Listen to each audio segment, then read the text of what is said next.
Right, good evening, everybody.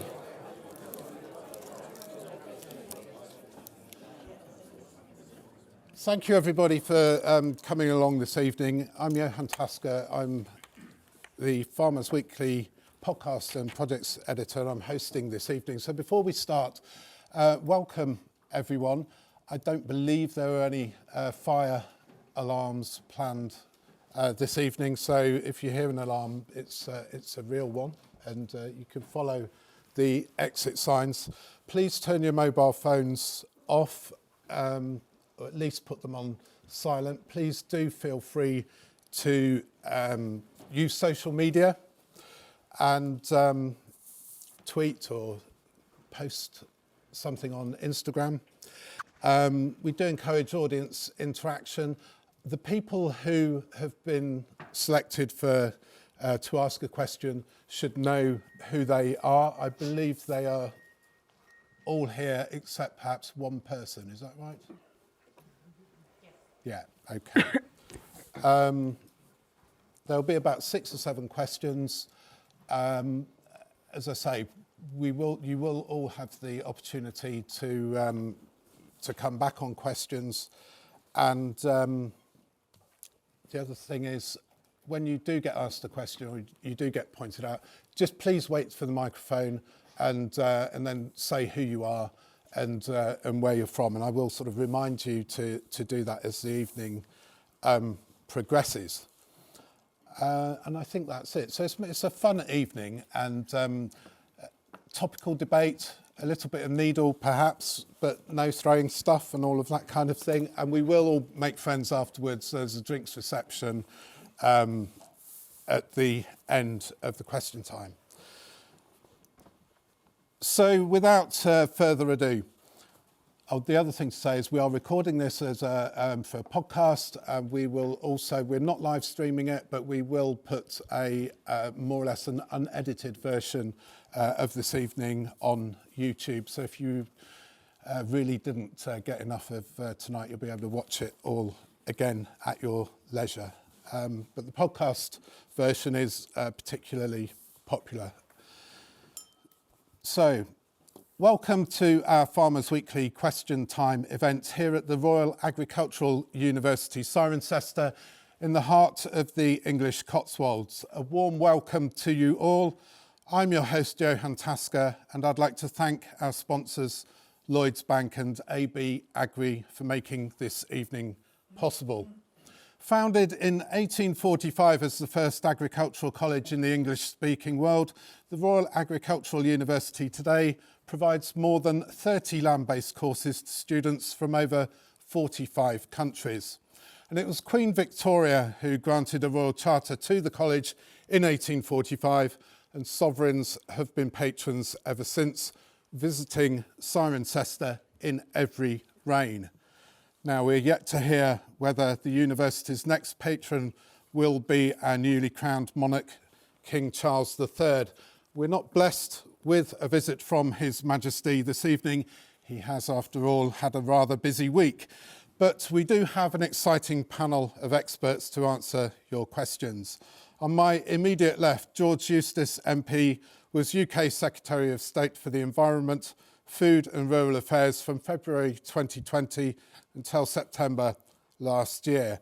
He was previously Minister of State at DEFRA from 2015 to 2020 and continues to represent his constituents as Conservative MP for Camborne and Redruth in Cornwall.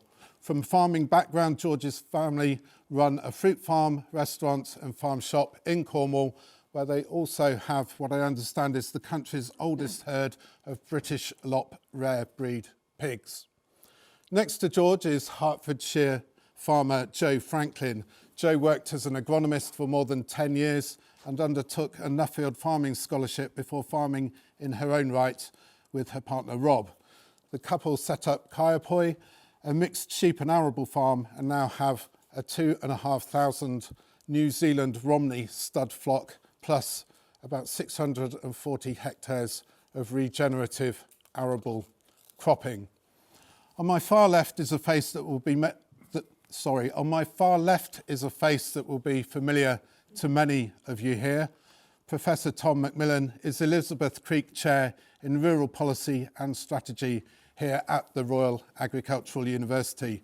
Tom's role is to inform national and international policies on land, the environment and food, and he's founding director of the Centre for Effective Innovation in Agriculture. He has a PhD in geography from Manchester University, where he investigated the use and abuse of science in food regulation.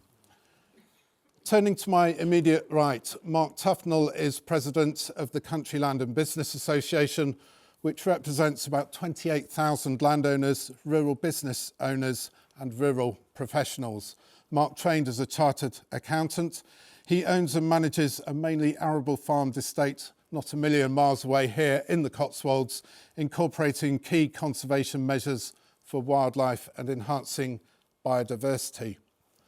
Next to Mark is Nick Allen, Chief Executive of the British Meat Processors Association, the trade body for the British meat industry, which employs over 75,000 people and is worth more than £8 billion a year to the UK economy. Nick previously worked in market development roles for the Meat and Livestock Commission, the AHDB and the English Beef and Lamb Executive. As well as his current meat industry role, Nick runs a farm in Hampshire. Completing the panel on my far right, next to Nick, is Rob Yorke, a rural chartered surveyor.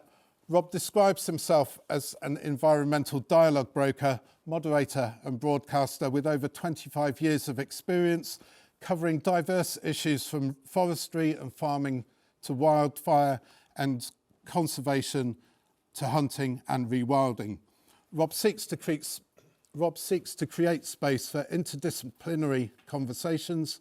He's had 133 letters at the last count on rural issues and farming, published in the Times, and once fronted a 5-part TV series about survival angling or fishing. A free thinker and sometimes controversial, he's promised to be on good behaviour this evening, saying he will be moderately yet robustly respectful. Ladies and gentlemen, please put your hands together and give our panel a big Cirencester welcome.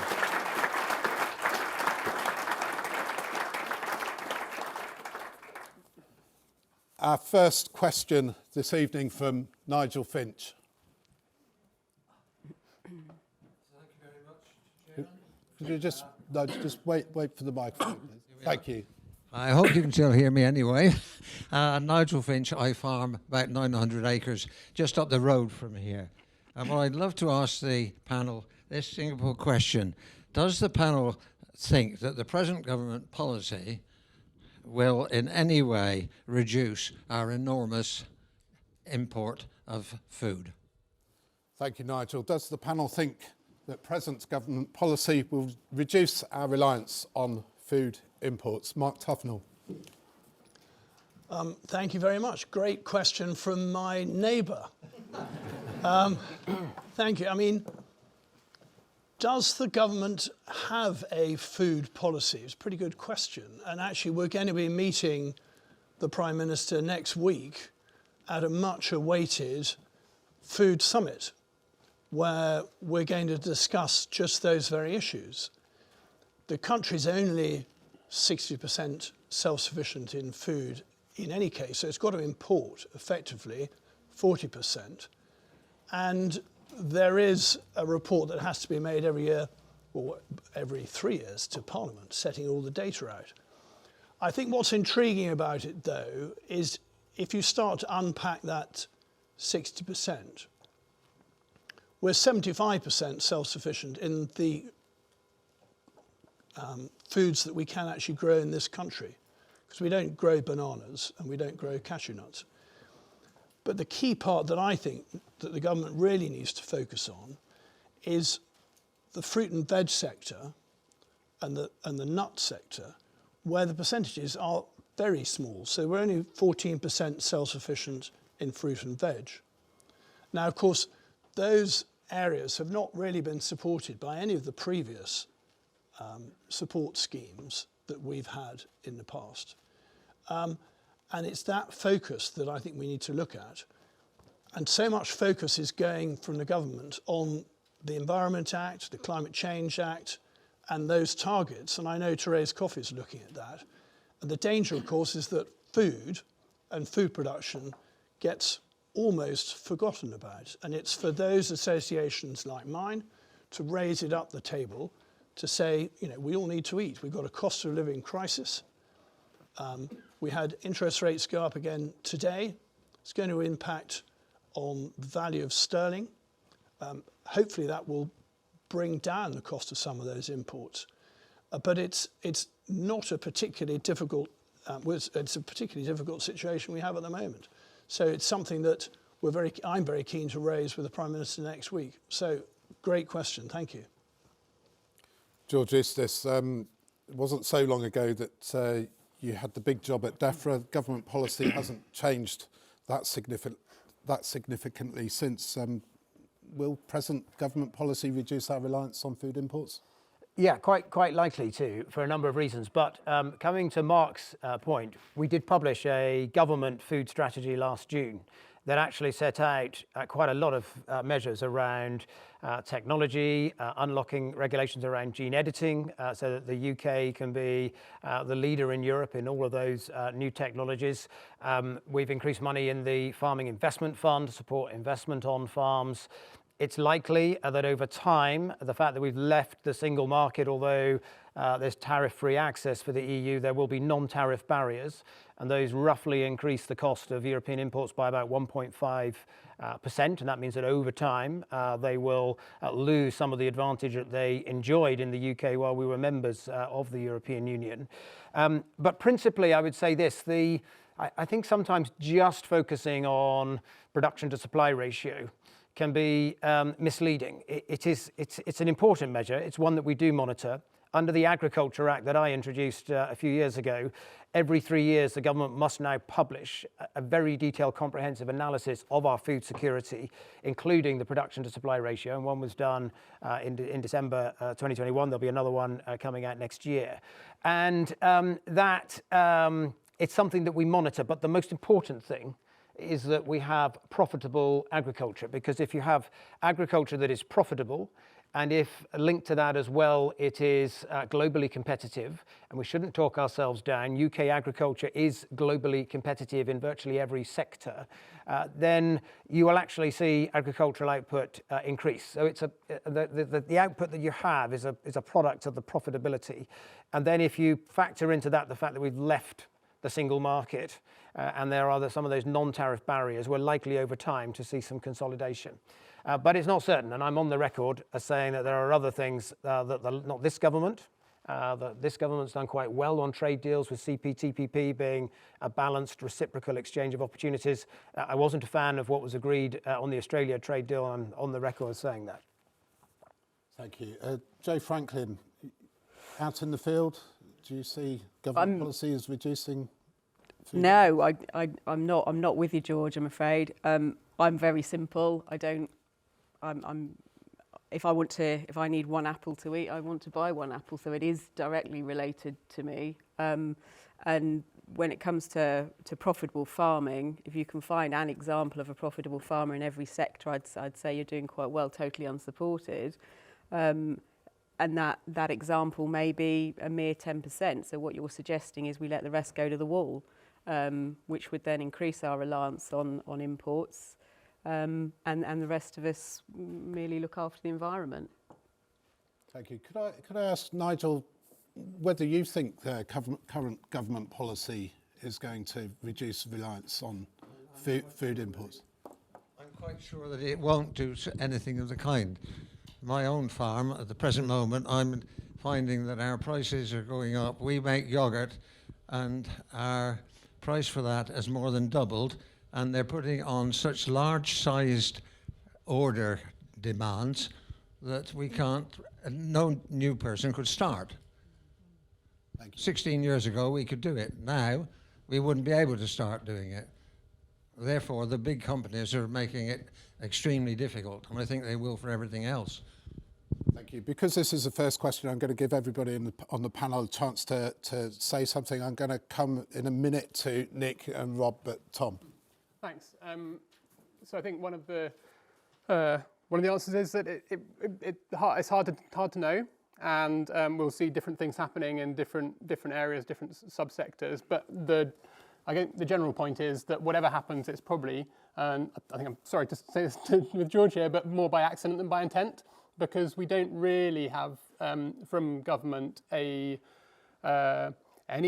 sense of what the ambition is when it comes to food production, and there are good reasons for that, but it also matters and is a problem. So I was a bit involved in some of those conversations as part of the team that produced the National Food Strategy, so the Dimbleby report that the government food strategy provided a somewhat underwhelming response to, and we grapple with this quite a lot, because it is genuinely hard to pick a number and say, well, we want to be 75%, 80% self-sufficient in this, and there are reasons why within policy making that gets treated as something that comes out in the wash. So you do all the other things, you focus on farm profitability, you focus on getting elms right, you focus on having sensible trade agreements, whatever it might be, and then the balance of trade is something that is a sort of a consequence of that, rather than something you specifically set a goal for.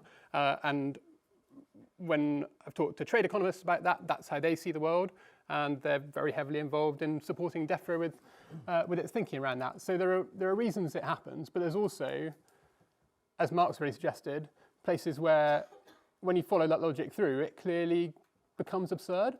And horticulture is definitely one of those areas where we're so massively in the realm of underproducing, underserving our own market, and particularly in an area where we want to be eating more of the stuff anyway of fruit and veg.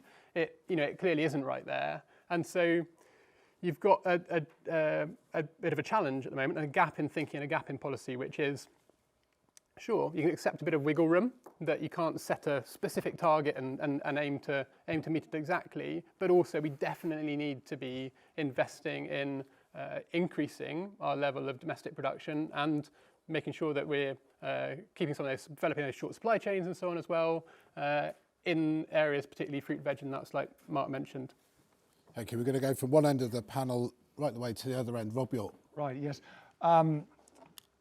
Nigel, to reply to your straight question, the answer is no. And that's because of what my postman said to me yesterday. I said to him, what do you spend your money on? He said, I spend it on rent, booze, telly, chair, and then if I've got anything left, I buy food with it. So I don't think this is directly related to the cost of living necessarily, but the expectation of not paying much for your food will increase. I think I agree with Tom that our reliance on importing horticulture, we need to change that. However, we've got regulations coming in, kind of planning permissions getting stricter in the UK, environmental regulations, other regulations, animal welfare, all putting costs up. So it's going to become extremely hard to produce food here that people want to pay for. So to answer you, the answer is I don't believe that there will be a reduction in imports. In fact, it might go the opposite way, because I also think that we can't compete globally with places like Brazil and Argentina for some of the kind of feedstuff production, and maybe we shouldn't be. I think we need to look at our productivity, our soils, and maybe work out whether we can compete or we can't, and then go into other public goods. But we'll probably talk about that. Thank you, Rob. I'm going to give George the right of reply in a moment, but Nick Allen from the British Meat Processors. Okay, thanks. Well, like Mark, I should be in number 10 on sort of Tuesday, and fascinated to hear at the summit, what the government's ambition is, because whatever the governments believe is happening at the moment, it doesn't feel as though there's we're going in the direction of increasing production in this country and reducing imports. Certainly in the livestock sector, forgive me, that's what I know about and that's what I'm talking about. We're seeing a decline in sort of numbers, and if you look at the NFU's confidence survey that they just sort of put out just recently, the confidence of farmers is is going downhill and the confidence to invest. So you have to say you're not seeing anything at the moment that is suggesting that government policy is working to encourage home production. And if you look at the sort of trade deals, certainly they seem to be, and we do need trade, and my members import and export. Trade is in both directions an important part for the meat sector. But if you look at the trade deals that have been sort of struck so far, you get the sort of sense that actually yes, they're going to make it easier to import. On the optimistic sort of side, the government's about to, at the end of this year and early next year, will be introducing import controls and regulations at the ports. And if they make it as difficult to import as they did to export, then actually we will see imports drop. Nick Allen, thank you. George Eustice, you wanted to come back. Yeah, just on a couple of things. Just on on farm income. So we do monitor this. There's the Farm Business Survey that DEFRA run for many years, and we monitor also gross margins. And the truth is that on the arable sector, gross margins per hectare in the last few years have more than doubled, and the average was around £700 per hectare a couple of years ago. It's likely to increase again this year. Input costs have gone up, fertiliser costs have gone up, I recognise all of that, but prices have gone up too. And when I was farming minister in 2015, I remember it was quite a bleak time. The price of milk was bumping along at around 20 pence, and people were quitting that industry in droves. Today, I don't follow the news closely, but it was getting quite close to around 46, 50 pence per litre. So I know costs have gone up, but compare that with where the industry was in 2015. The truth is that the dairy industry has had now 5 or 6 years of things being much better than they were at that very, very low point. When I think of beef and lamb, there was a point when it was bumping along quite close to £3 a kilo on deadweight, not that long ago, 2015. The deadweight price of beef, I'm reliably told by your Farmers Weekly correspondent, is now actually sort of touching close to £5 per kilo, and lamb, sheep farmers, they will tell you they've had a better time. And it's also the case that not all of the sectors that produce food actually do get supported, even in sheep that people often cite. 40% of sheep farmers never see the BPS payment. It's kept by their landlords.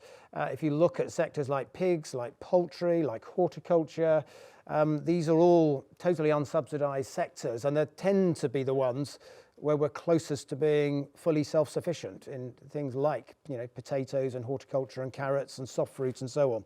And then on Tom's point, I do take issue with him on the food strategy. So Henry Dimbleby produced a food review.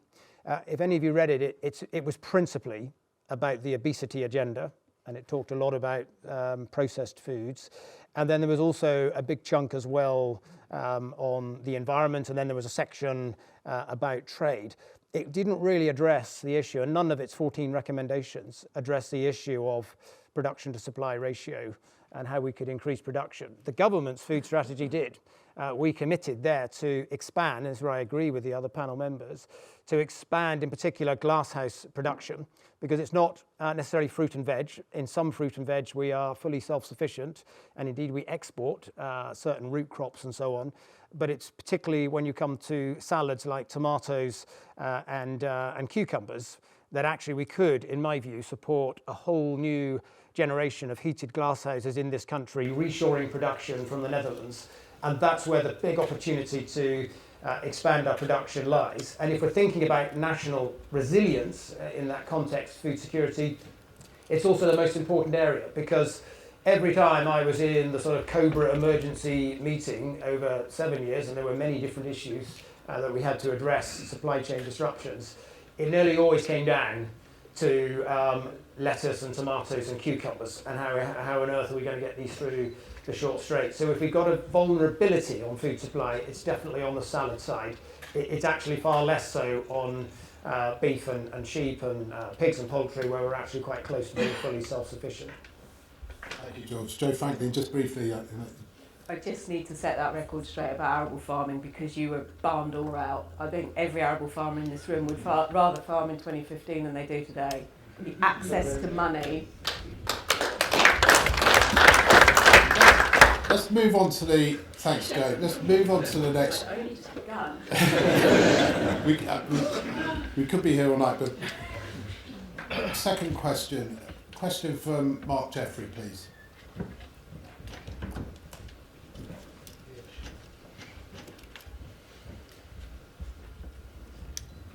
Thank you, Johan. Good evening, panel. Good evening, everyone. My name is Mark Jeffrey, South Wiltshire farmer. George, when you were in government, you were happy to allow the free trade agreements with Australia and New Zealand to go through. Now you're not, as you've already touched on in government. You appear to think they're a bad deal. Why is this, and where do you think you went wrong? When you were in government, you were happy to allow the free trade agreements with Australia and New Zealand to go through. Now you're not in government. You're on record as saying that they were in fact a bad deal. Yes, that's right. I simply have to explain how collective government works. Every single minister in any government at any time in history will at least once or twice a month make an argument for something, try to change something, not manage to get their way accepted by the rest of the government, and therefore be faced with a choice. Do you flounce off, in which case you're gone within 2 weeks and you shouldn't even take ministerial office, or do you stay and try and change what you could? Now, in this case, I wasn't happy. I wasn't happy with the agreement. I argued ferociously against it, and only I will know what I did, and I know in my own heart that I did what was right for British agriculture, and so I'll never accept any criticism in this space because I know what I did. But in the end, I settled for the fact that I recognised the rest of the cabinet, with the exception probably of Michael Gove and possibly a couple of others, were minded to do this agreement. And so in the end, the settlement that I could extract from my government colleagues was that we would have a termination clause that any government could exercise in an unbridled way just by giving 6 months' notice at any time in the future, should something go wrong, that we would settle for staging over 10 years, but then a special agricultural safeguard for a further 5 years, which is tantamount to an enduring TRQ for another 5 years. And for that device to operate on carcass weight equivalents rather than volumes. And so that was the best I was going to be able to get from the rest of my cabinet colleagues.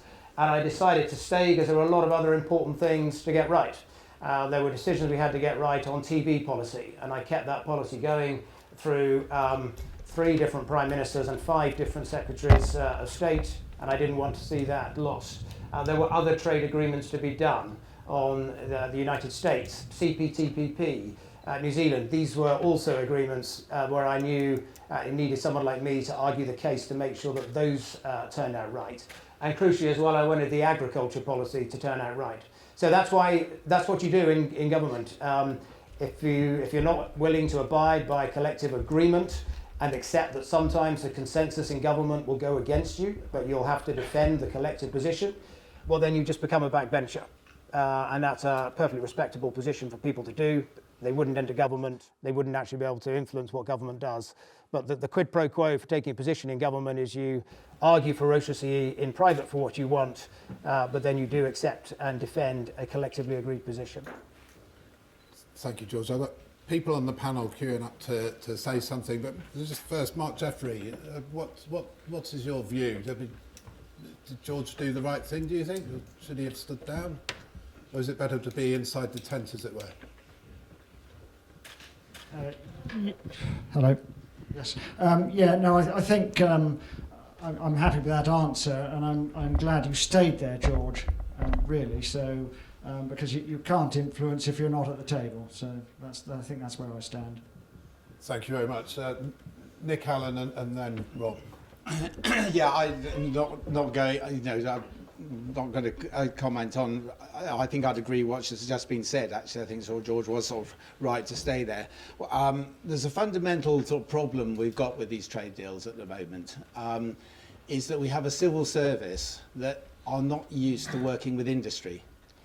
And that was the problem with the Australia and the New Zealand deal. They didn't get close enough to industry. They didn't come and ask us about it. One of our gripes with the Australian sort of deal is that, you know, no one even considered, and I don't think the civil servants negotiated, actually had any concept of actually negotiating the sort of cuts that come here. So, for instance, the tonnage that's been given to Australia, if it came here as loins, beef loins, would totally wipe out our beef loin trade in this country. Because there was no understanding of that. So it's really important going forward that actually civil servants work closely with industry, and really we haven't got that culture in this country. And to that point, I think the fact that, when George was out of office, he spoke out about that Australian and New Zealand trade deal, I think has influenced how the CPTPP, I wish we could find a different name for that, was negotiated. And certainly we're sensing that actually that looks a lot better than the Australian sort of New Zealand deal, and there was a lot more consultation. So I think we do have to be grateful for George for whatever fights he fought behind the scenes, for actually sort of coming out and putting it in the open that he wasn't happy with that deal, did make the civil servants think when they were negotiating the next deal. Thank you. Rob, I'm just going to get back to about 1880 when the first sailing boat, the SS Dunedin, sailed from New Zealand to Britain under sail with lamb on ice. I wasn't around to see what it tasted like, but basically we've been trading with other countries for a long time, and I think that the UK can up its game when it comes to marketing what it's got. Some of you may know Professor David Hughes. He's talked here before. He travels the world talking to people in Australia, elsewhere, and he tells me that the marketing of Australian meat is amazing. And I think this is the chance for the GB. British food has been, subsidies generally make you a bit lazy. You don't have to innovate. Subsidies are there. I think now's the chance to do it, to up the game. And also, I think the industry should be pushing at the door. You don't wait to be invited in by government. I think, the industry needs to get into the door.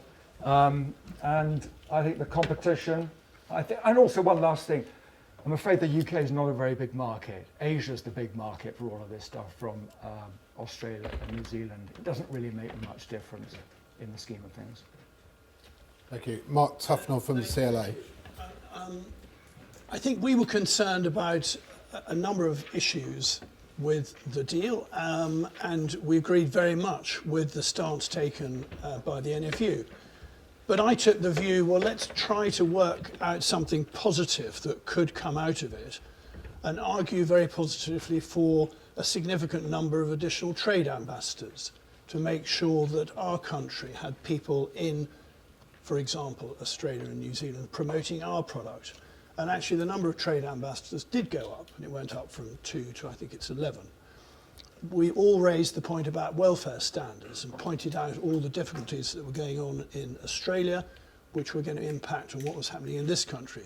And that's been raised right up to everybody's attention, and I hope very much will be taken into account in the agreements that are coming forward. But I think you have to realise, if you have a Prime Minister who decides with the Department for International Trade that they are going to do a so-called tremendous Brexit deal, and if another department happens to get in the way, they're just going to go ahead and do it. And I think, unfortunately, that's exactly what happened. I don't know whether George agrees with me, but it's very difficult, politics, and as George said, it's collective responsibility within Cabinet, and if your department loses, you lose. And it's the one point that my association keeps making, is that government, I think, is very bad in working in silos, and they don't want to work across departments. And if they worked across departments, I think we'd see a lot better policy coming out. Thank you. Perhaps just out of interest, for a show of hands, who thinks George did the right thing? And who thinks he should have stood down or done something differently? I think he should have stood down. Yeah. He made a big noise about it. Could we get a microphone to the lady there? So say who you are and where you're from. My name is Liz Lewis, and I think that George should have stood down and made a jolly big noise about it. This is our food, it's our British culture, it's our British countryside. And these trade deals, the first trade deal, is the template for the rest of them. And basically, how can we compete when you remove subsidies? We've got much worse weather here, we've got much higher standards. I've just come back from New Zealand. There's absolutely no way we can compete with those imports. There's nothing to celebrate about it at all. So if I'd been in George's shoes, I would have made a jolly big noise about it and gone over and really actually derailed everything, because I think that my values are attached to that, which are British values, not the Conservative Party. Thank you. George, just come back on that, please. Yeah, I recall the time when Lord Frost resigned from the cabinet. I can't even remember what he resigned over now. Nobody cared. It wasn't discussed at the following cabinet. It was just, he was gone. It wasn't even worthy of discussion. That was the end of the matter. That is what would have happened. You have to, if you want to go into government, you do have to accept that sometimes the consensus will be against you, and you have to understand that and argue the best you can and get the best outcome you can. Being in government can be very frustrating, but it is a relentless series of conflict and settlement, arguing with other government departments, arguing with other government ministers who've got a different view to you, and then reaching a settlement to get an outcome that works for your own sector. And actually, funnily enough, you mentioned New Zealand. New Zealand's not particularly the one to worry about. The one that we were concerned about wasn't even sheep meat. It was predominantly beef and predominantly from Australia. The truth is, New Zealand don't make use of their current TRQ on lamb. They only use about 60% of it. So long before they can increase their volumes, they find that they can't actually compete with UK producers. And it comes to my point, we shouldn't always put ourselves down. In a lot of these sectors, we are globally competitive. The risk is very much on beef from Australia, but even there it's a bit uncertain as to the extent to which they will access that. And if they do, and it gets out of hand, as I said, I negotiated a termination clause in the agreement. Thank you. Next question, Nick Westgate, please. Yes, good evening. Nick Westgate. I head up the Lloyds Bank Agriculture team for the South West. Nick and Mark, you both referenced next week's food forum in Westminster. I just wondered what the panel would like to see in terms of tangible outputs or actions from that. Thank you, Nick. What would the panel like to see in terms of outputs and agreed actions from next week's the forthcoming government food summit? Joe Franklin, what would you like to see? Sorry, can I just ask, do we know actually what's being discussed? What's on the agenda? So there are various rumours flying around from... but then we can't discuss it if it's just a rumour. Well, Kind of. What would we like to see? So the government has said that it would like to engage with the food industry, which probably be music to Nick Allen's ears, having said that the civil service is not really working with industry. There was, I've even seen things suggesting that Caleb Cooper from Clarkson's Farm might be invited along. So where that puts us, I don't know. But more seriously, Joe Franklin, what would you like to see from a food summit between government and industry? Another thing is the possibility of tackling things like food inflation. But Joe? I think we would really like some clear direction about what it is that is being asked of British farmers at the minute. We all know what's happening with the cost of living. We've all got staff on farms struggling to make ends meet. We all do our own shopping. We all know food has to be cheap. And that is paramount importance to the vast majority of people in this country. So we would like some recognition by NGOs, by government, by everybody, that's our direction of travel at the minute. It may not need to stay like that for long, but at the minute, people want and need cheap food, and we need people to accept that, to stop giving us a hard time about how we produce it, sit back and let us do that. When the time comes to change that, we can sit down and reopen those conversations, but now is not the time. Nick Allen, what would you like? Yeah, just to pick up on what Joe's saying, I find it rather sad, and I find myself sort of doing it. That sort of Joe there instinctively starts talking about the public's got to have cheap food. They're getting cheap food now, and they have got it for years. If you look across the world, in terms of the proportion of a family income, we spend the least, with the exception of the Americans. And Americans' figures are sort of a bit sort of dubious anyway. We have the lowest amount that our families in this country spend on food. And I'm not criticising Joe because I do it myself. Actually, I get hooked into, we've got to provide the public with sort of cheap food.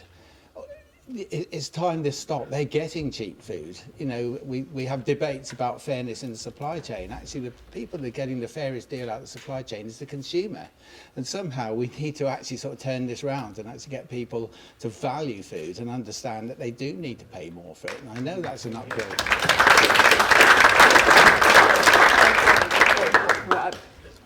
This is a relatively middle-class room. You go to your nearest primary school and have this discussion with the parents. They get cheap crap. They don't necessarily get good, cheap food. And the cost of everything are going up. Their food, our weekly food shop used to be £75 a week. Now it's 100. So I'm lucky I run my own business. I pay myself some more. Where are the average people supposed to get the more money for their electric, the more money for their rent, the more money for their food, the more money for everything? Yeah, I accept that, you know, but my son works and helps out at a food bank in London, and actually they've got to the point now where actually they have to have the police at the end of the, come round at the end of the sort of food bank because, you know, they're running out of food and they haven't got enough. So I sort of see that side of it. But, you know, from a society point of view, you know, that's a situation we're in. From a societal point of view, we should actually be working towards not giving people cheap food, but giving them an income so that they can afford food. And we seem to always turn this round into actually, well, we've got to give them sort of cheap food, you know. Where does that money come from? It's not a magic pot dropping money into all the places we'd like it to. Let's ask Professor Tom MacMillan. Tom, your role is to inform national and international policies on land, the environment and food. I mean, this is a difficult balance to strike when it's clear for a lot of farmers, growers, food producers, livestock producers that margins are extremely tight, that they're not getting what they need from the food chain, that food's it's not profitable enough, and yet for many consumers it's simply too expensive, with food inflation at 10, 15, 17%. Yeah, I mean, it's the challenge that everybody who's in that system in a way is wrestling with, and it's not an easy one to solve because you're both right, Nick and Joe both right, but I think in the medium and long term you can't solve these things by making food cheaper. It just doesn't work, partly because food industry is a massive employer, and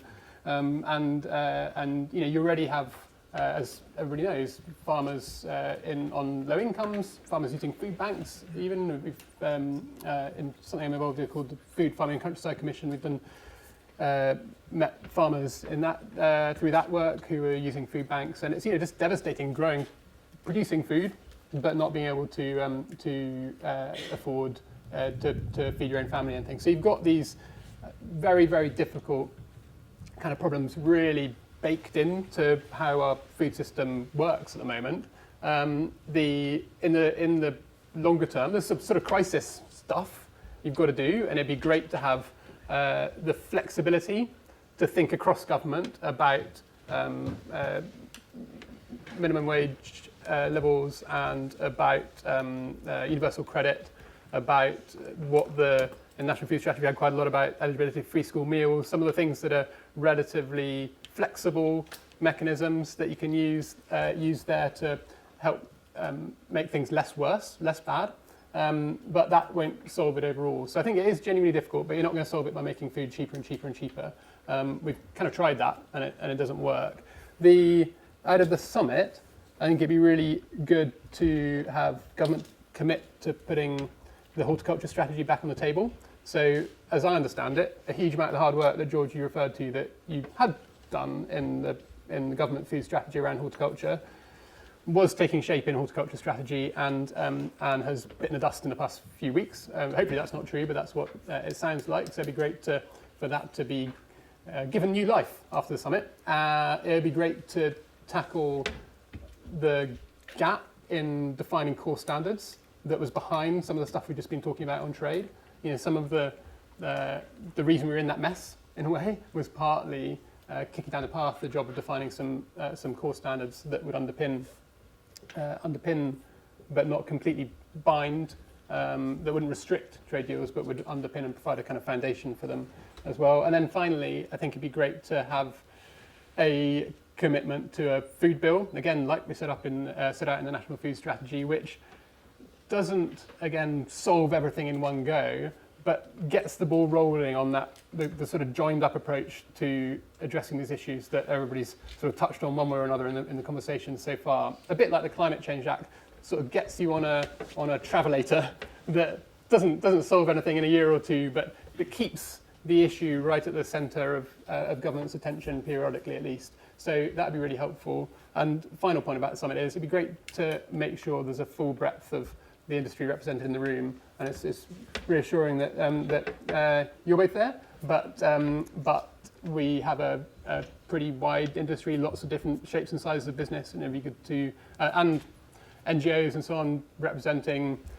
food bank users, representing people thinking about the environmental side of food and farming as well. So it'd be great to make sure that full breadth is in the room.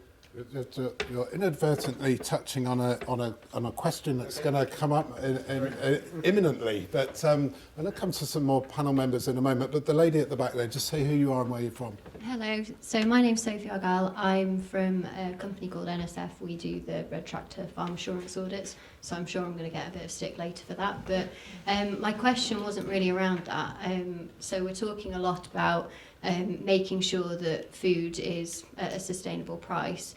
All of the retailers have published their profits for the last 12 months, and all of their profits have been, if not higher than their 5-year average. How, you're sort of talking about your summit next week, and how our government looking at working with organisations such as BRC to really look at how those supermarkets are working, because from sort of both a consumer and a farmer's point of view, they seem to be the ones that are taking profits.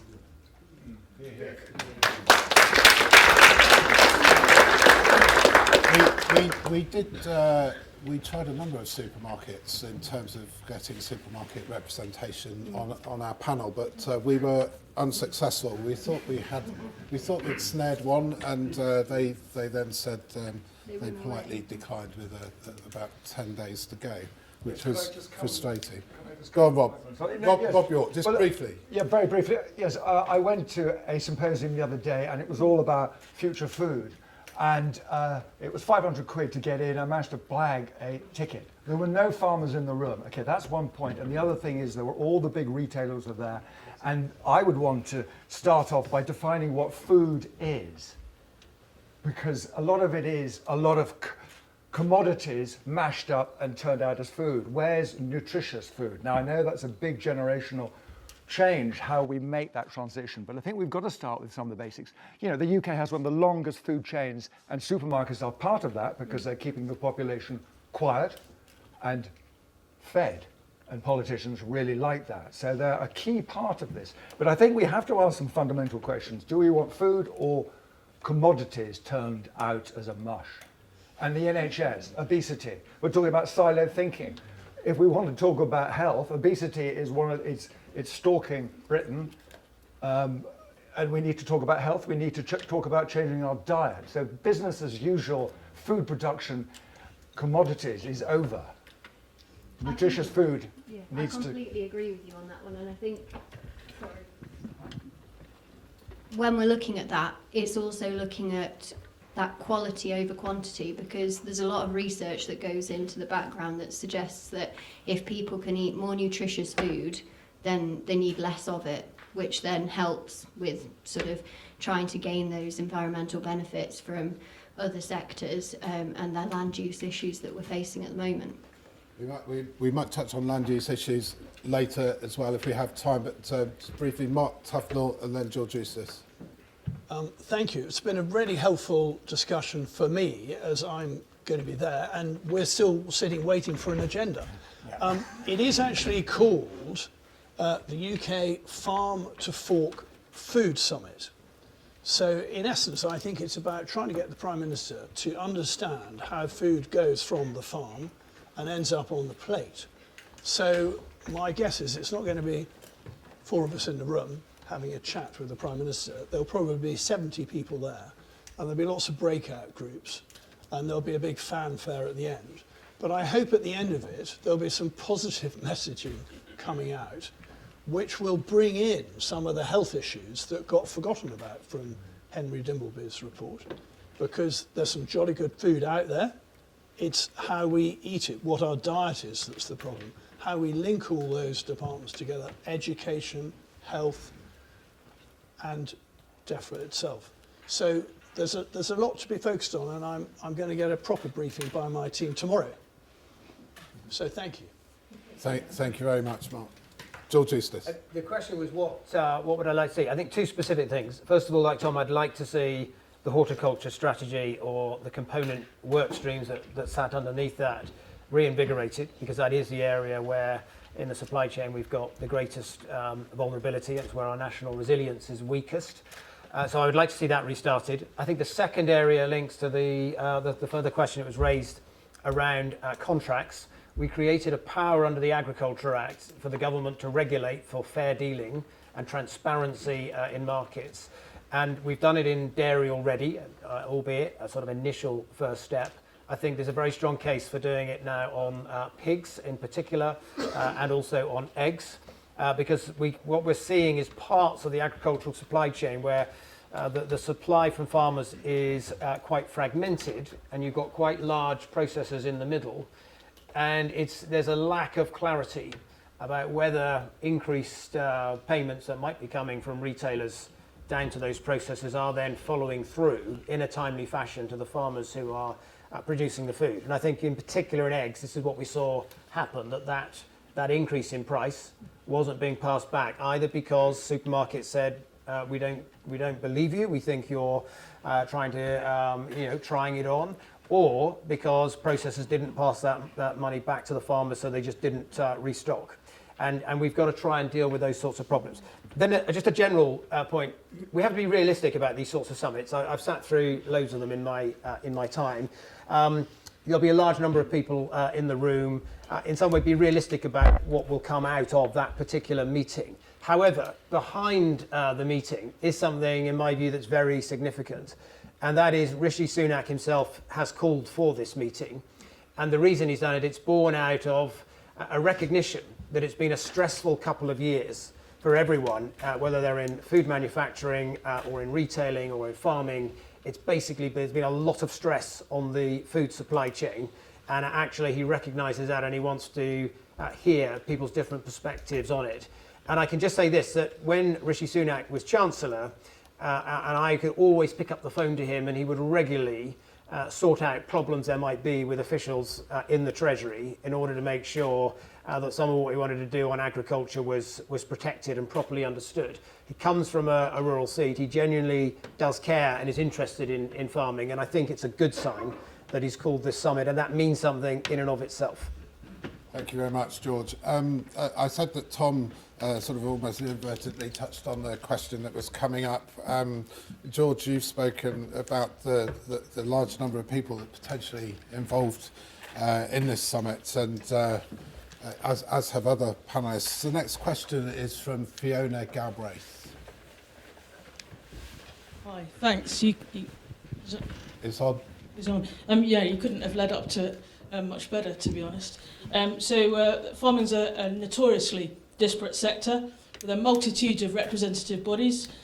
Do these actually enhance our industry, or do the panel support my experience that they act unintentionally as a confusing barrier to entry and engagement? And I should say, my organisation, Ruling, represents people coming out of the services to land-based sector to try and help those career pathways. And that's been my experience. Well, yeah, could you just, Fiona, just expand on that a little bit? You're saying that in your experience that the plethora of industry organisations, there are almost too many bodies representing different parts of the industry, that they're a confusing barrier to entry and engagement. I work primarily, I'm ex-army myself, and I work primarily with service leavers. who, when you consider them, are very well suited, and I'm sure there are some in this room who are ex-forces who farm. They're very well suited to the land-based sector, the robustness and reliance, and they turn up on time even when it's raining and all that good stuff. They also make decisions and work with people. But they can't see their way into the sector. And those initiatives that exist in the sector that I'm aware of are aimed primarily at youngsters, 17-year-old apprentices, and there are some good initiatives in that space. But it's very difficult to find something for someone in their 30s. And there was an earlier example, a call for better marketing from Rob, I think. Where is the opportunity for someone with a first career in marketing to transfer into specialising in this sector? It's very difficult to see a way to do that. Thank you. Thanks, Fiona. It's interesting. I mean, you mentioned the different initiatives for youngsters getting into farming, including for people from a non-farming background. I was on my way here today and I got, it was on our work WhatsApp group. Caleb Cooper already mentioned his ears must be burning. Farming contractor who shot to fame overnight when he appeared on Prime Video's Clarkson Farm has joined forces with the Royal Agricultural University to launch a new bursary for those looking to launch a career in agriculture. So he's not exactly from a farming background himself, but putting an annual bursary together, £3,000 to support a student in exploring different paths into agriculture. I know, Fiona, that's a different a different thing to the question that you asked, but I thought that it was worth mentioning that you know, people who aren't coming from a farming background do realise the value of a career in agriculture. I will shut up and ask Joe Franklin. There are a multitude of representative bodies out there. Are there too many? Yeah, I think there probably are too many. I'd not heard of yours before, and we employ, so you know that would be a good one to call. So yeah, there are far too many. We operate across dairy, sheep, and arable, and each has its own selection of bodies, and they don't all operate quite in the same way. HDB, for a good example, doesn't operate anything like in the arable space the same as it does in the sheep space. So it is massively confusing, and it could really help all the recruitment issues that are being had if directions from both sides could be improved. But I have no idea how you do that. A confusing barrier to entry and engagement. Mark Tufnell, I know the CLA does a lot of work with encouraging people into agriculture, especially from the landowning perspective. Well, exactly. And we were lucky enough to have, as you said, 28,000 members who actually own half the land in England and Wales. And there are a lot of rural businesses out there.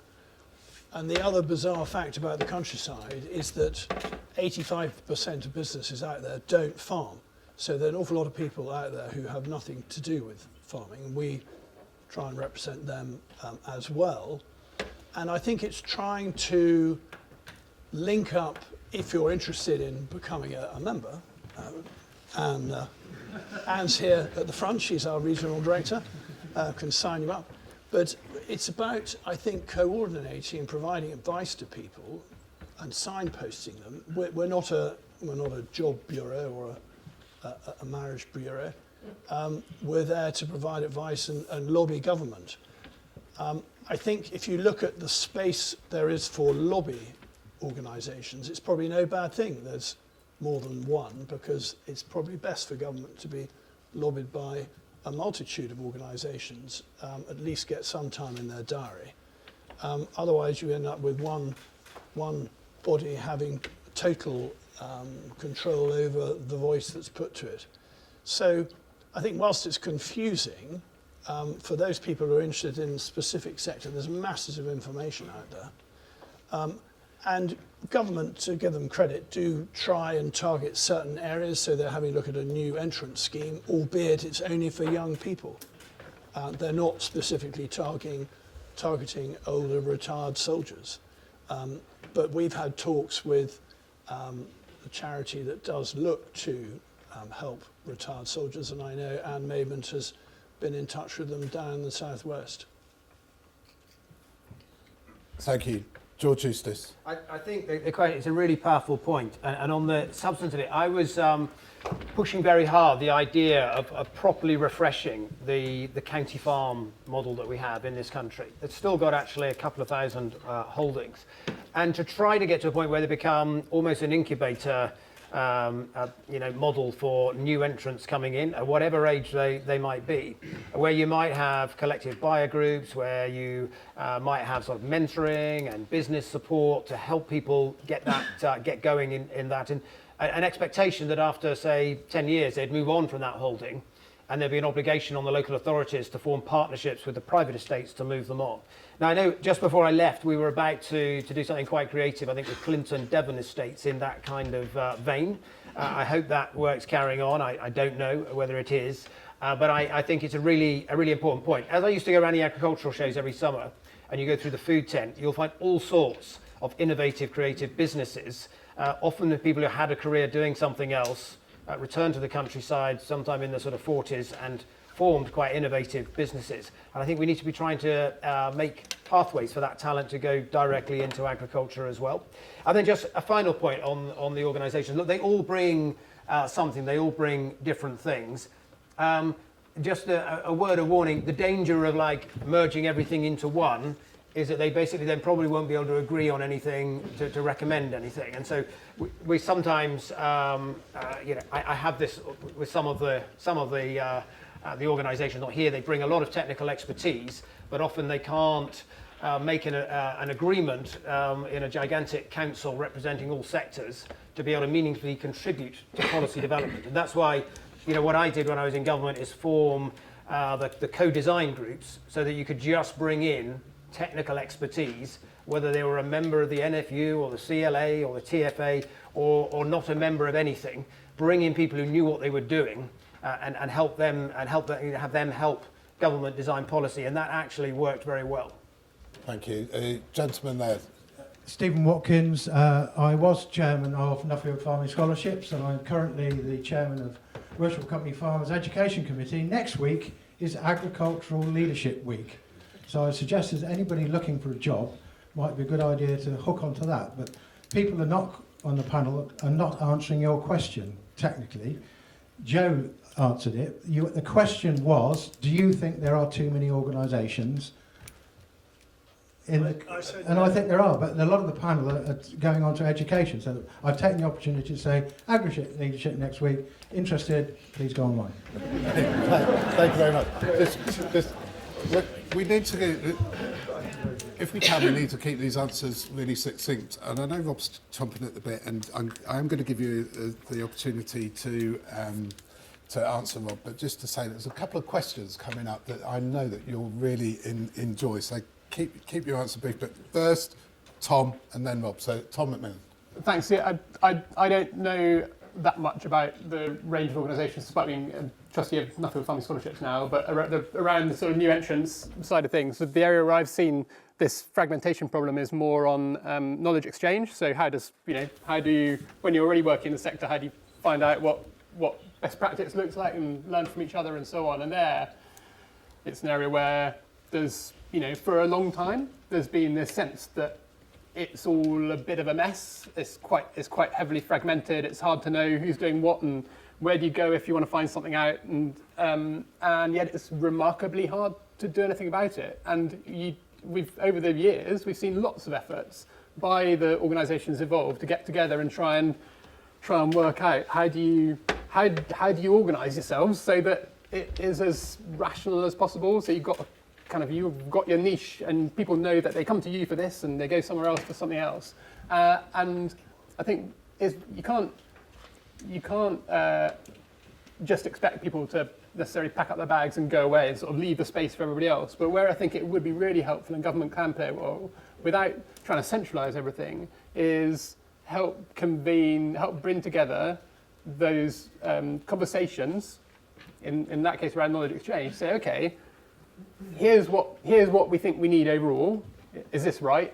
Who's doing which bit? And helping that process of self-organising a little bit more than happens at the moment. It just we're sort of left to our own devices, maybe more than is useful.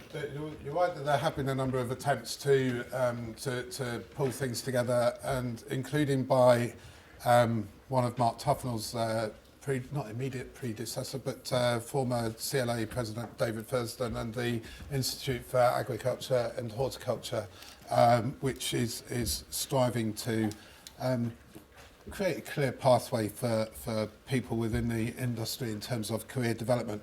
Really, really briefly, there's a couple of people in the audience, but just, Rob, really quick. Yes, really just to say that I wanted to focus on the word expression land-based. So I think there's a lot of opportunity. First of all, there are too many organisations, I think, looking after their membership. But I think the point of your question was access to land-based industry, the land-based sector. The Agricultural Act 2020, George, was a great thing. No one talks about it. It moves us away from pure agriculture to land-based. And I think there are so many opportunities for creative thinking. And I think you just need to pick up the phone to maybe unusual people. Pick up the phone to unusual people. Not that you're an unusual person, but the lady there, just say who you are and where you're from, please. Hi, my name's Holly Tomlinson, and I work in the policy and campaigns team for Land Workers Alliance, focused on new entrants.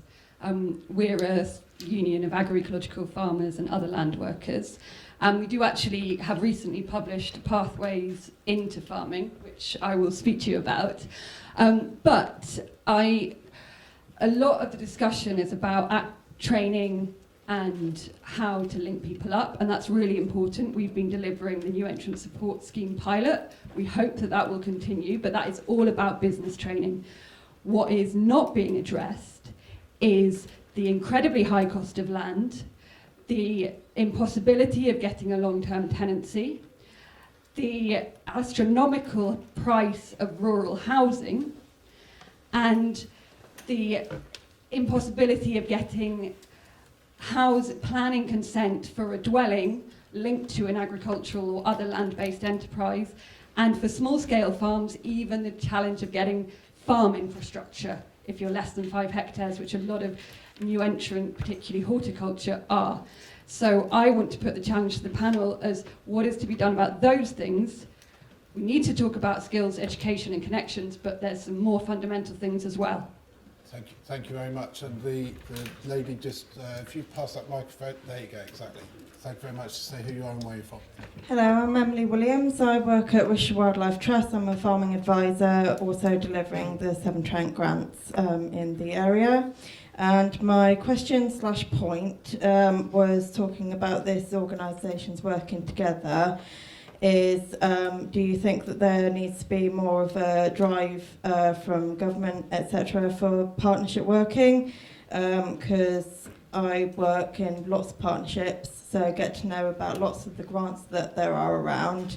So it means that when I go to a farmer, I can link them up a bit better. So it's having a kind of point through facilitation funds, which our Wildlife Trust has, to just bring people together a bit more in one spot where the people involved in that actually talk to a lot of people, so can link them up with various sources of funding and education and things like that.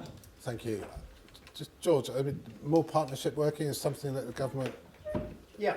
So just briefly, so there were pilots on that under what was then called the local nature recovery strand of the future policy, because and it was really popular with those projects that did it, where you get clusters of farmers in a whole geography coming together, working together, but where actually there's a role for maybe the Wildlife Trust or the RSPB in terms of helping deliver and implement that right across the landscape. So not just chivying farmers to do things, but actually paying farmers, but then becoming part of the sort of managers of the scheme. It was really encouraging, well received, and I know that that's what the government's going to take forward. They're still working on that, and that will be a feature of that second tier. Thank you, George. Just so you know where we are, we've got 3 questions left. Go on then. Just very briefly, Joe.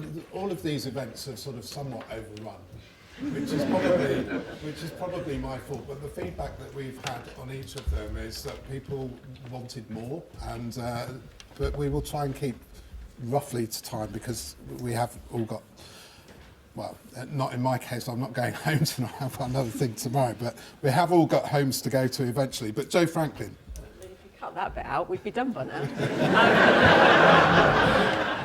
You're not going to like my answer, but my husband and I have done everything you've just described as impossible. It's not impossible. What we have done really badly in this country over the last 10 years is direct all this idea about we must get new entrants in, we must get them set up on their own. We've done them a huge disservice. The system is not there to support them going through. You can get set up, and you can get set up on something where you and possibly your other half can work your fingers to the bone and live a really awful existence, and you can just about make ends meet. That's what we've set people up to do. They can't then move on from that. Going back to the council farms, that's exactly the system that I've seen play out time and time and time and time again. We have taken big tenancies on. We do compete with the big boys. We do compete with everybody locally.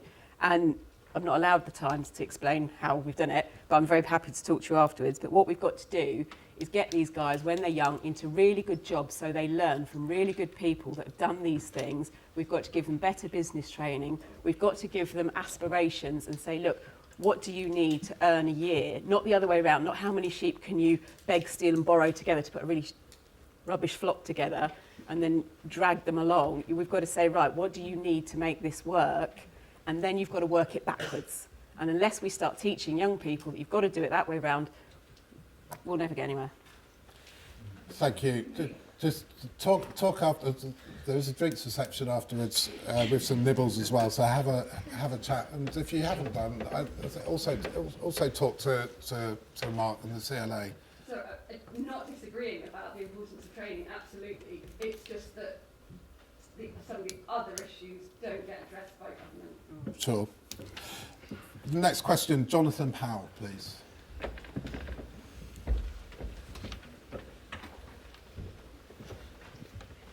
Thank you. You'll be pleased to hear it's quite a succinct question. I'm Jonathan Powell, farm in the Severn Vale, just north of Gloucester. At its heart, this is a land use question. How do we overcome the friction between tree planting and food production on productive farmland? How do we overcome the friction between tree planting and food production on productive farmland? Rob, I'm going to come to you straight away. Okay, straight away. So no time to do any notes, which is great. Thanks. But that is a good question.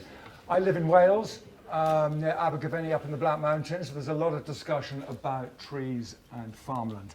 I want to make this brief because also I want to declare an interest. My father was in the Forestry Commission as a district officer, we lived up in Argyllshire, Wales, also kind of northern England. So I always used to argue with him over some of these issues, how we make room for trees. But then we have to define what the trees are. Are we talking about the corner of some arable land where there's always room to put trees in, or are we talking about afforestation, the need for timber, self-sufficiency? Everyone talks about food self-sufficiency, timber, security, self-sufficiency in timber.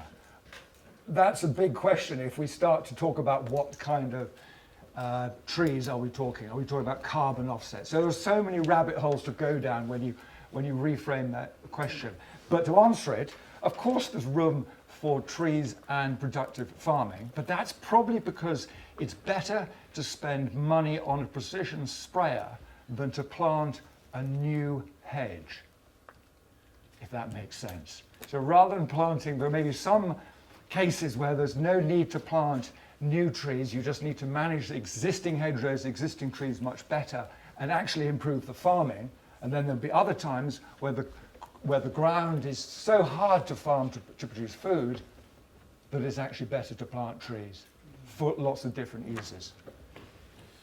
Thank you. Mark Tufnell, how do we overcome the friction between tree planting and food production on productive farmland? Thank you. Well, I'll go on from what Rob was saying, and most of it I agree with. I think the element in your question that is wrong is just strike out the word productive, because I don't think anybody with productive farmland's actually going to plant a tree on it.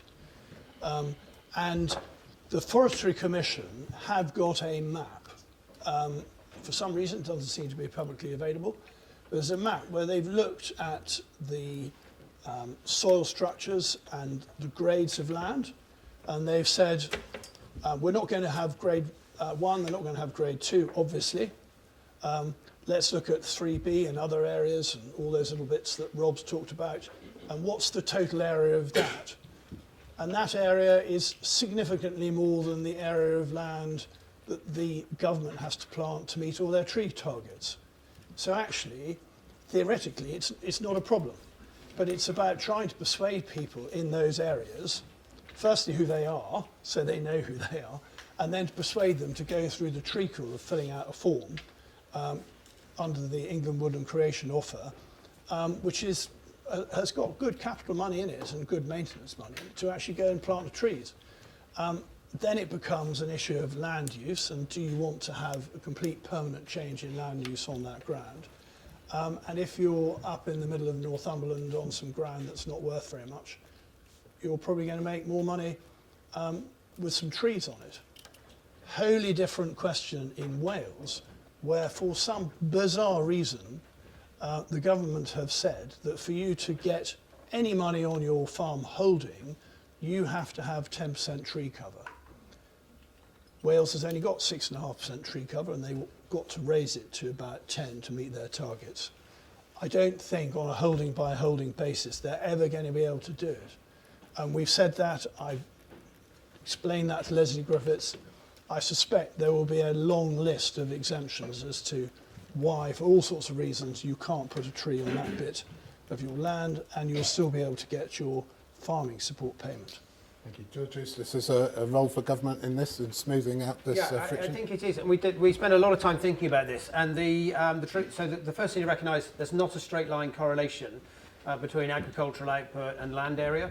So 35% of our agricultural output comes from just 4% of the land, and that's because sectors like horticulture, fruit, veg, pigs and poultry obviously use very, very little land. And at the other end, about 20% of land only produces about 3% of our agricultural output.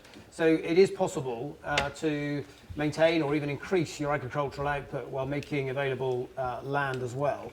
The second thing is in arable areas.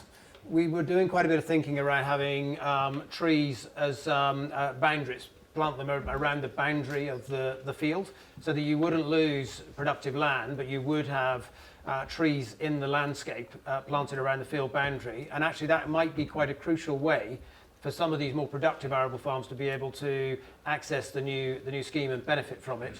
We were also looking at trees within hedgerows, existing hedgerows, so you start to plant trees at a particular interval. And I was quite keen as well in some of the sort of barren landscapes of East Anglia having, a return of a kind of concept of shelter belts, where you wouldn't return necessarily to hedgerow and smaller field sizes, but you would put large shelter belts through, which actually would have some effects on agriculture as well. So I think it's doable. And the other thing is, I did a very interesting piece of analysis once, on county by county, what is the current tree cover? And if you look at some of those sort of agricultural counties like Kent, like Devon, you've actually got already tree cover that's over 25%. So they are managing to have both the most productive agricultural land, but room for trees as well. And that gives me hope that actually you will be able to achieve, similar in other parts of the country to get closer to our target. Right, and getting waved at in lots of different directions. I'm going to take 4 very, very, very, please, quick points. Gentlemen there, please. So who are you on with? Ben Makiewicz from Lloyds Bank. I'd just like to point people very quickly towards a webinar that was held last week between Farmers Weekly, Woodland Trust and Lloyds Bank, talking about agroforestry and the benefits, particularly George talking about arable land in East Anglia. Stephen Briggs was on that, talking about how he's increased productivity by 140% from planting tree strips fruit trees within arable fields. And Abby Reader talking about agroforestry on her dairy farm in Wales. Thank you very much. Thanks for the Farmers Weekly plug as well. Gentleman at the back there, and then these 2 guys here, please. Just keep it quick. Hold. I'll just take the gentleman at the back, and then I'll come to you. Thank you. James Windridge, farm manager for a large contract farming business in the Cotswolds. We've had lettuces last longer than government. So why should we listen to government? Why don't we just farm? Why are we doing so much of the things? Why are we wrapped up in so much red tape? Why should we worry about where we're planting trees? Why not plant trees where we want to plant trees? You know. Okay, thank you. Gentleman there. Yeah, thank you. The House of Lords has asked for a land use framework. The Dimbleby report asked for a land use framework. The Royal Society has asked for a land use framework. Why does the government not deal with it? Okay, and the gentleman next to you, please. Hello, it's Rob Gazard from the Forestry Commission. Thank you very much for your question. So the question was asked as versus farming versus forestry. Interesting. Only a few weeks ago, the Institute of Chartered Foresters, of which Mark attended, a conference about agroforestry. Agroforestry is a difficult term. There are other ways of explaining it. But I would like to change the narrative to how can we both support each other? Because we've already heard from the gentleman over here the increased yields we can have when we work together. That provides resilience to climate change. It addresses lots of other challenges that we have. So maybe we can look at it differently. How can we help each other move forwards? Thank you. So yeah, change the narrative and look at things differently. George, I'm just going to, this idea of the land use strategy, just should we have one? Yeah, look, it was called for, the government, we committed to it in the government food strategy. It will happen. I'm afraid it won't tell us anything we don't already know. If I'm honest, it'll be another document to add to a list of documents, but it's been called for, it will be done. But what I described about the fact there isn't this straight line correlation, that we know that there are different landscapes where you would want to seek to incentivize different things, you know, is absolutely right. And I would just say, it's linked, the gentleman at the back, I completely agree. We need to get over this thing we've had, which is farmers coming to me when I was minister and saying, you need to give us our money and then tell us what we need to do. In fact, what the government should be saying is, we have environmental targets we've committed legally to meet. We want to incentivize farmers to do that. We'll offer those incentives. If farmers want to take them up and do them, they can. If they want to do a bit of them, they can. If they want to do a lot of them, they can. If they don't want to do any of it, that should be their choice, and they should be free to exercise that choice. And that's what we've got to start getting to, not this old-fashioned kind of top-down rule thing that we had decades of enduring in the EU. Thank you. I knew that would come up sooner or later. Nick Allen, just please, briefly, you want to... Yeah, I lost... in terms, as a farmer in Hampshire, I've never had any problem actually sort of balancing sort of planting trees and working alongside productive arable land, and I think many farmers don't have a problem with that. I think, you know, Mark's right, you know, we identifying areas of land that are better suited to forestry than sort of livestock production is probably right. My concern at the moment with my livestock hat is I don't think all the sums have been done and all the information is truly known about livestock production. We don't know enough, and carbon sequestration of grassland is not recognised enough and is not understood enough. And also, I don't think the value of biodiversity that livestock sort of brings to these areas is really taken into account. And I just hope when everyone's deciding we're going to plant this massive great areas with trees, that actually some of these things are properly taken into account. Thanks, Nick. Tom MacMillan, just briefly, if you would. Agree on agroforestry being a huge kind of as yet untapped opportunity, and with that idea that the trade-off around production isn't really there. When you're talking about the scale of tree planting and so on that's on the cards, where I think, but that's not to say there isn't friction, because there is friction, and you know you see it pop up in various places where there are big controversies, but it's mostly it's as much a sort of cultural thing about what people expect the landscape to look like, how people imagine their businesses and their livelihoods being over the coming years, and taking those concerns and priorities seriously in the places where land use might change. And that's the tricky bit. So the way to resolve it is having the right conversations and setting the right incentives. So I think it's about that, not about this, you know, we will be able to feed ourselves thing. We can make it stack up that way. Thank you, Tom. Right, so 2 more questions. The next question, very topical and not a million miles away from here. Sarah Langford.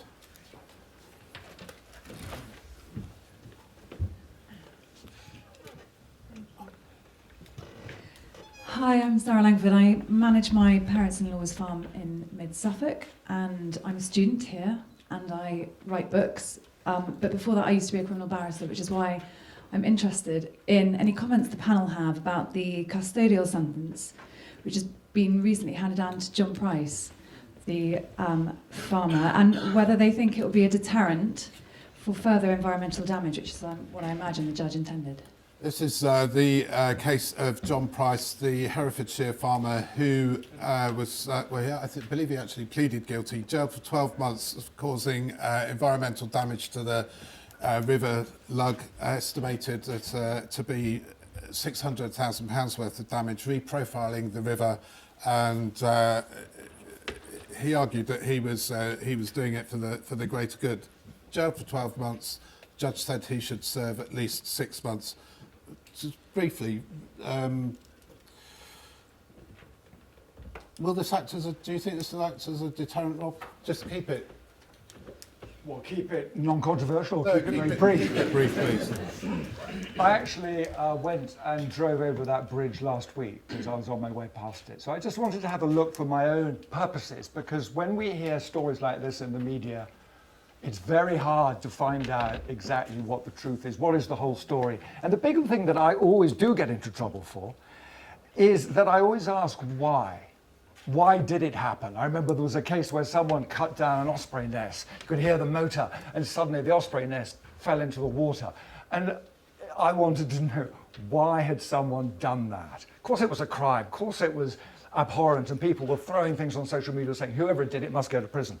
We've got the same situation here. I think it is too easy just to assess it on what you read in the media. Now, this is a big issue to talk about, environmental protection. How a primary industry like farming and forestry and aquaculture, if there's any fish farmers here, they're at the front line of the environment by definition. So it's extremely hard being at the front line of the environment, whether you're an organic farmer, an intensive farmer, a big pig farmer, whatever, to do your work without having an impact on the environment. So I think there are some issues that society as a whole needs to kind of ask itself about how hard it is to farm when the regulations are increasing, quite rightly.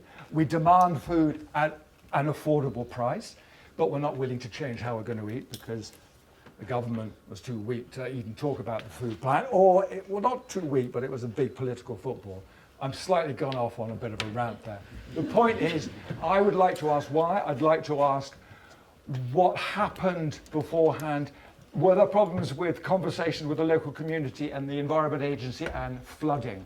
We want trees to be planted on the riparian riverside, but we also don't want trees blocking the bridge next to where the village lives. So we have these problems. And by the way, there was quite a lot of wildlife enjoying the habitat last week. A huge issue and an extreme example as well. But Mark Tufnell, there are these competing interests, farming, the environment, etc. I'm not going to take comments from anybody else, but just as a representative of the president of the CLA, what are your comments on the custodial sentence, and do you think it will act as a deterrent for environmental damage or to environmental damage in other cases? Well, I very much hope that it will act as a deterrent. And my understanding is he was warned at least 4 times before he did it. And to still go ahead despite being warned, he knew that he was going to end up with a severe reprimand and could have ended up in jail, and he has. Now, there was a media comment that went with it, a comment that came from Monty Don, who wanted to attach the work that John Price had done to most other landowners in a very sweeping statement, that most landowners are quite happy to go out and cause environmental damage. Now, both myself and Martha Litton-Cole, who's president of Historic Houses, wrote to the Times to object very much to Monty Don's remark, because most landowners are very concerned about the environment. Most landowners are very concerned about meeting the requirements that we have, looking after our wildlife, our biodiversity, at the same time as preventing flooding and also producing food. So he really pushed, and he got what he deserved. Right. All the people are telling me to stop. Martin Williams, just make one very quick point and then we will... It will be quick. I'm a very close neighbour of Johnny and I know him very well, and he's in court tomorrow on an appeal which was delayed from last week. I'm not going to comment on whether he should have gone to prison or not gone to prison, but the one thing I would suggest is that the Environment Agency are tasked with a very difficult position. They are reluctant to prosecute. They are given the mandate of advice and guidance. That is their mandate. And I would encourage you, as farmers, any farmer, to take that advice and guidance in the first instance and invite them onto your farm. We've talked about collaboration. We need to collaborate with those in power and those with the knowledge to improve our position. And by denying that collaboration by stubbornness may lead to similar instances. So I would encourage it not to be a barrier towards the Environment Agency, not to be a barrier towards the Wildlife Trust, not to be a barrier towards anyone coming on to give you good advice. And that would be my comment. Thank you, Martin. Right.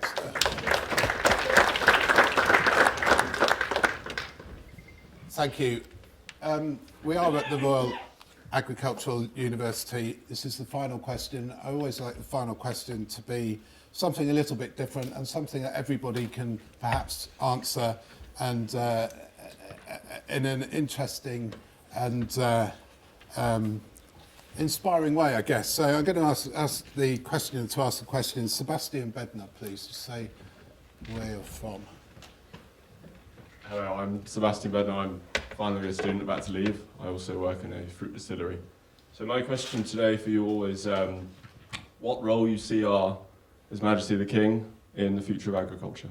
What role do you see the King taking in the future of agriculture? When we opened this, I did say that sovereigns ever since Queen Victoria have been patrons of the Royal Agricultural College, now university, and have visited Cirencester in every reign. And we are, of course, waiting to hear whether King Charles III will be the next patron of the Royal Agricultural University. Tom MacMillan, Professor Tom MacMillan, it seems only right that I should start with you, and I'm going to go all the way down the panel and keep it brief. He's a busy man. I'm sure he doesn't have lots and lots of spare time to do lots and lots of things. So, but what role do you see the King taking in the future of agriculture?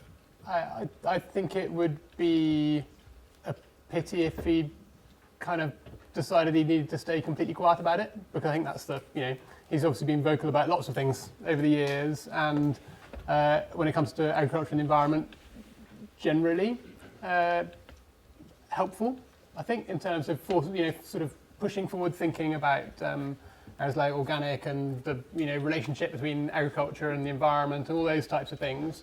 He's been a helpful voice. People in the room, I'm sure, will have different views on what he's said, but by and large, he's we look back and he's probably on the right side of history on a lot of these things, and so it might be a shame if he felt he couldn't comment on it anymore. So I think it'd be good to see him saying what he thinks still as far as he can. Thank you very much. Joe Franklin. I think it'd be great for us, if nothing else, to bring the conversation to the fore and put us back in people's consciousness. And I think he has done some really interesting things with rural housing, hasn't he, and some rural housing projects. So that could be really useful to us to start solving some of the issues we have around staff and rural housing. Thank you. Thanks, Joe. George Eustice. I think, look, throughout his time as Prince of Wales, he was incredibly passionate, not just about environmental issues, but also farming communities as well. I've been arguing that in honour of his coronation, we should have actually a new fund in government to support rare breeds and native breeds, which was a particular passion of his. As to what he can do now, I suspect that the realities of being the monarch are that you have to be much more careful about straying into those sorts of issues that will then get deemed as political. So I suspect that he'll be able to do less now publicly, but of course privately we'll have his weekly audience with the Prime Minister, and we should celebrate what he's done throughout his lifetime during his time as Prince of Wales. Thank you, Mark Tufnell. Thank you. I think he should continue, funnily enough, promoting housing for retiring farmers. He did a conference here at the at Highgrove actually, and I said, "Gosh, this is fantastic that you're here." And he said, "I've been campaigning for this for 30 years," and I think it's that continuity. And I very much hope that in his secret discussions with the Prime Minister, he can actually raise, as Joe says, not only housing in the rural space, but also housing for retiring farmers. Because on the whole, it's a pretty bad deal because the planning system's broken. Nick Allen. Yeah, no, as far as I'm concerned, he's a potentially a force for good. You know, he's hugely passionate about industry. Whether you agree with some of the things he comes out with or disagree, doesn't really matter. He generates debate, and I think it'd be a crying shame if we lose his ability to create debate in society about the countryside. Thanks, Nick. Rob Yorke. And leading straight on from that, actually, I was lucky enough to be invited to a discussion convened by, as he was then, well, kind of Prince Charles, about curlews. And in the room were lots of different people who had different points of view. And I see him as a convener, but he has to be careful not to say too much. I'd like to see him bring together, being an environmentalist, I'd like to see him bring together the big farm birdland count, which is done by farmers, and the big garden bird watch, which is done by environmentalists. I want to see that coming together, the State of Nature report. It's all to do with farming, it's all to do with what we eat. I see him as a convener, but he has to be careful how he handles himself. I think he needs to move on from the organic and to encompass multidisciplinarian to move forward. One point. Sorry, my name's Mike Elliott. I'm a broiler producer from Wrexham. I'm going off topic here, but I went to Harbour Adams, didn't get a chance to speak, and I am desperate. It's true.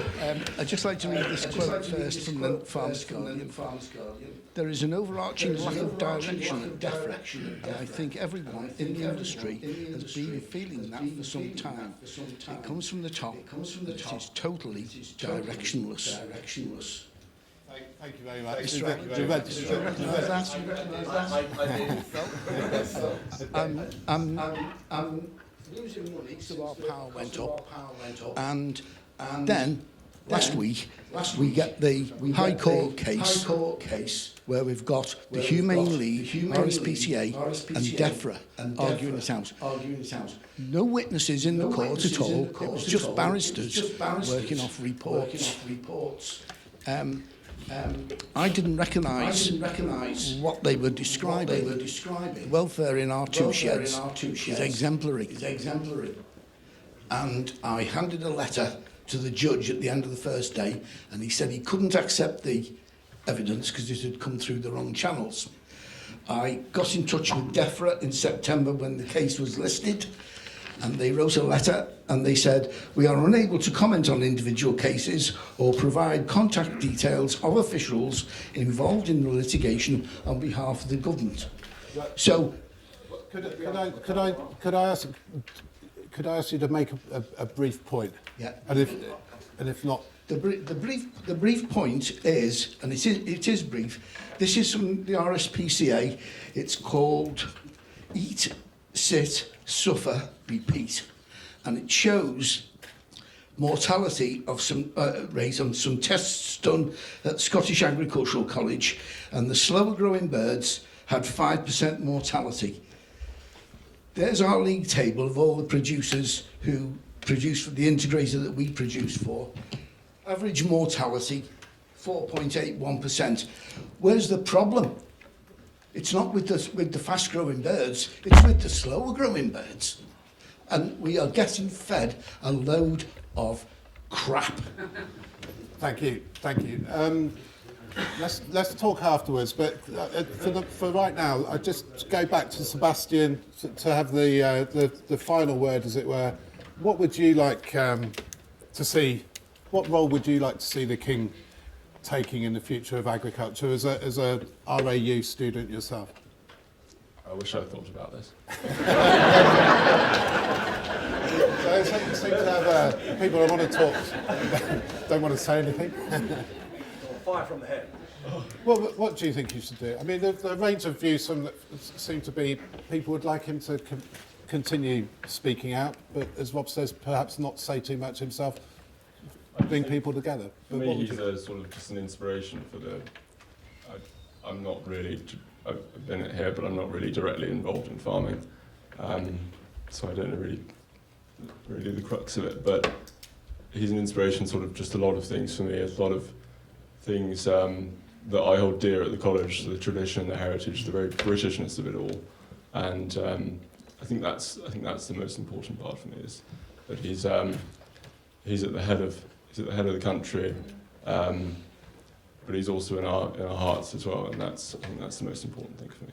Thank you very much. Thank you, Sebastian. And a decision to be made on whether he becomes patron of the RAU. Ladies and gentlemen, that's it for this evening's Farmers Weekly Question Time from the Royal Agricultural University at Cirencester. I'd like to thank again our sponsors, AB, Agri and Lloyds Bank, and thank you to our panel, the Right Honourable George Eustice, MP, Hertfordshire farmer Joe Franklin, Professor Tom MacMillan, CLA President Mark Tufnell, Nick Allen from the British Meat Processors Association, and environmental dialogue broker Rob Yorke. But thank you, perhaps most of all, to you, our audience, for your questions. We are going to have a drinks reception in a moment, but before we do, I'd like to pay special thanks to the people that make this event happen, and this is the fourth in a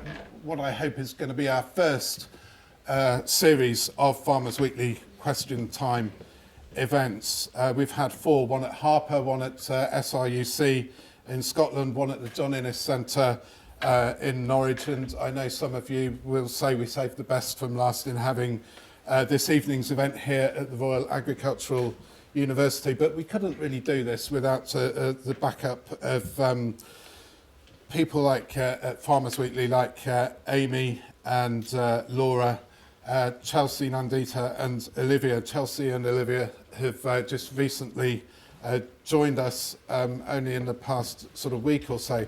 But I'd like to pay special tribute to, she's not going to like this at all, but to Laura, because I've worked with Laura for a couple of years, and she works really, really hard. It's not easy to put together a panel like this, and she's done it 4 times now. This is actually Laura's last day with Farmers Weekly, and she gets on a plane, I believe, tomorrow to go and start a very new and different job. But if you could just put your hands together for Laura.